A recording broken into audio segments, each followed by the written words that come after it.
Welcome to the Potion Podcast, your raw look at the hospitality industry, brought to you by SHC. What is happening, Potion? Welcome back to another episode of the Potion Podcast. Of course, I'm your host, Shawn Soole. Having a bit of a reflection moment right now. It is my last day at Clive's, and I put almost 5 years back there again, so like 9 years total out of the 15 and a bit that it's been open for. So today's a little bit sweet, but I'm moving on to some fantastic new endeavors, which you'll hear about as I keep going forward. It's award season, so that's what I'm going to talk about. It's award season. So in Canada and most of the world, you've got things like World's Best 50 with their separate categories plus their international version. You've got Canada's Best 50, and then you've got like Tales of the Cocktail coming up just around the corner as well. So I wanted to talk about awards because while I've been very fortunate to garner that attention in the past, I've been very understanding on what it actually means. So what do I mean?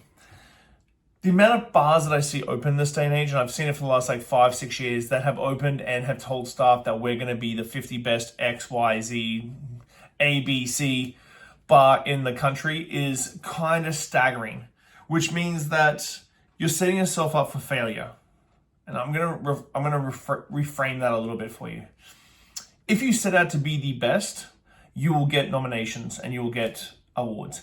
If you set out to be an award-winning bar, you're most likely going to fall short.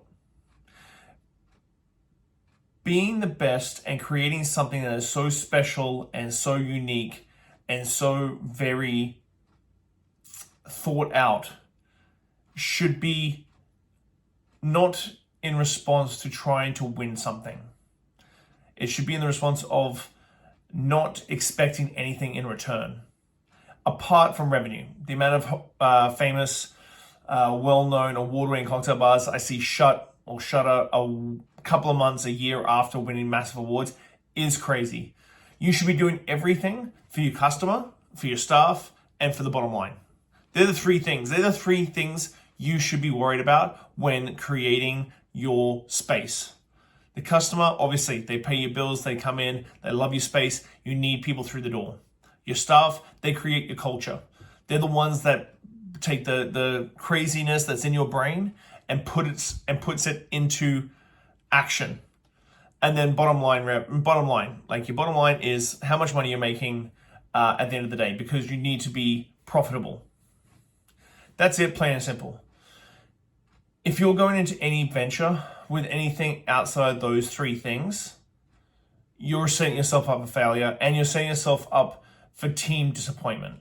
Because young bartenders, of course, young servers, sommeliers will, of course, want to be in a part of a team that is something that's award-winning.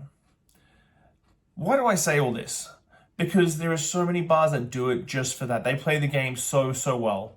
And I'm sure people who listen to my podcast may be like, well, I do that, Shawn. Why is it wrong? Like, it's not wrong. It's just my opinion. You can take it or leave it.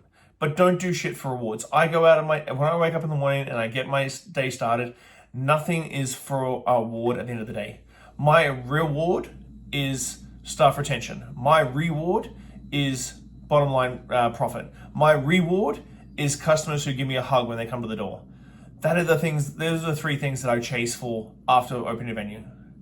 Now, the perfect analogy I use for this is De Niro. Now, De Niro is an amazing actor. He's done some amazing projects over the years. Godfather, Irishman, won awards for everything. I highly doubt that De Niro goes into anything in his life going, I'm going to win an Oscar for this part.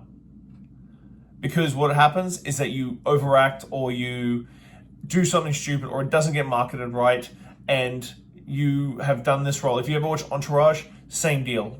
Exact same deal. But De Niro did Dirty Grandpa. Do you think De Niro walked into Dirty Grandpa going, oh yeah, this is going to win me tons of awards? No. He did it because it was fun. And that's what we do in this industry. We fucking have fun.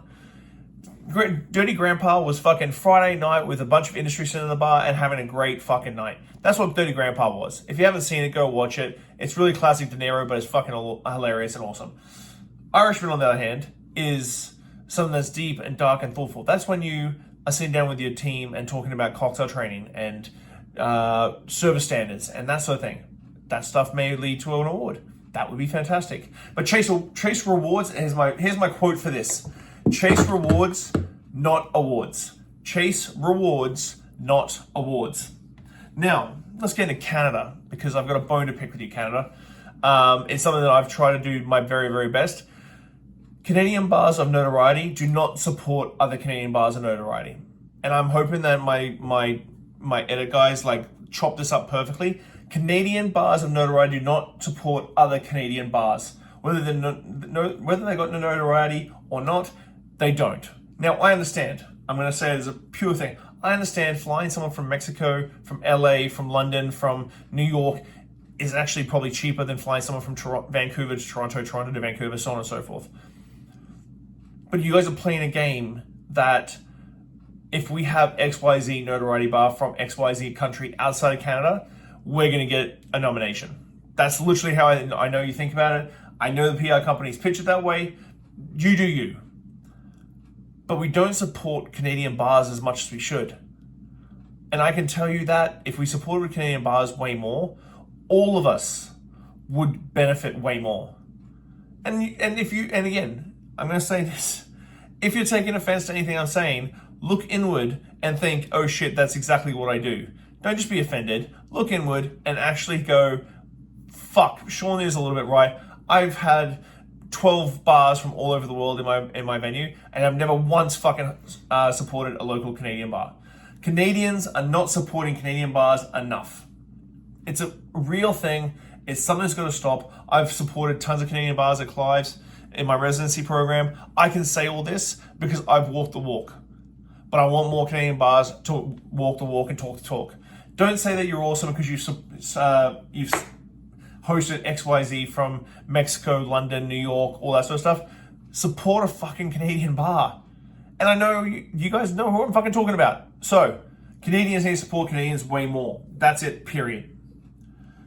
So now, I've just given you all my cons to awards, and it's award season, so I've given you all my cons. I'm going to give you some pros. We're a small market. It doesn't matter if you're in Toronto, Vancouver, wherever. I'm moving to Vancouver. We in Canada think these are big markets. The total population of California is equal to the total population of Canada. So Canada equals the total population of California, and in the US, California is a small fucking market. So we need to understand that we're in a small market.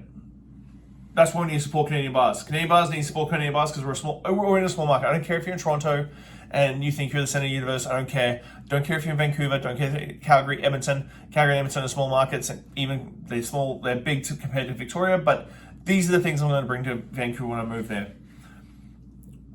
Getting these awards are a fantastic marketing opportunity. It's going to put bums in seats. You're going to get articles written about your bar in local magazines that will then flood to the consumers who may not have known about you and coming in. So getting awards is great. It's a byproduct of what you do, and the marketing is a byproduct of getting the awards.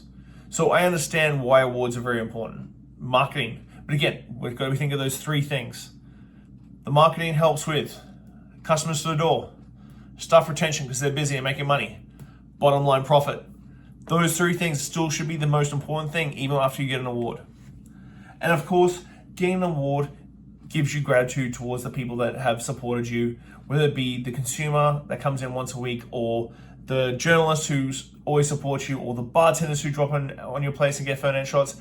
Gratitude is always going to be attached to awards. You have to be grateful for what you get. Doesn't matter where you come. It is award season, and I hope that any bartender or any bar manager or any owner listening to this right now goes, you know what?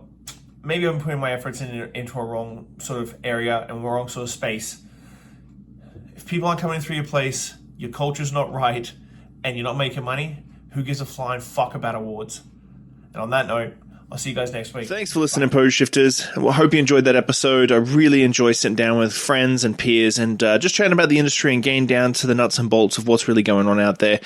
Make sure you like, subscribe, comment, everything on all the platforms. Just hit it up and I'll do my best to answer any queries or questions you have.